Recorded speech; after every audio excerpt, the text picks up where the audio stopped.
কেমন আছো তোমরা সবাই? আজকে তো বাবা মাকে নিয়ে চললাম মামার বাড়িতে। তো এই যে স্টেশনে তো চলে এসেছি আর টিকিট কাটাও কিন্তু হয়ে গেছে। এদিনকে কিন্তু ভাগ্যক্রমে কপালটা ভীষণই ভালো থাকায় ট্রেনটা পুরোটাই আর কি ফাঁকা ছিল। আমরা তো তাই জানলার ধারে ভালোভাবে কিন্তু বসে আর কি গিয়েছিলাম। এখন যা রোদ আর গরম পড়ছে তাই সকালে বেরোনোর তো উপায় নাই, তাই বিকেলের ট্রেনে আর কি গিয়েছিলাম।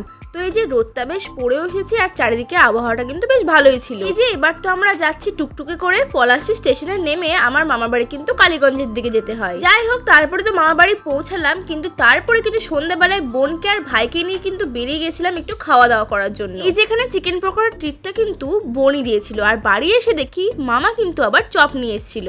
আর এই যে বেরিয়েছিলাম বলছি, তো তখনই আর কি দুটো কুর্তি কিনেছিলাম, এই কালোটা আর এই একটা সবুজটা। এই কুর্তিগুলো গরমে পরার জন্য একদম কমফোর্টেবল ছিল। তো রাতের বেলা ডিনার করে তো শুয়ে পড়লাম, আর সকালবেলা কিন্তু আমরা কোথায় গেলাম তার জন্য কিন্তু অবশ্যই চ্যানেলে চোখ রেখো। আর আজকের মতো টাটা।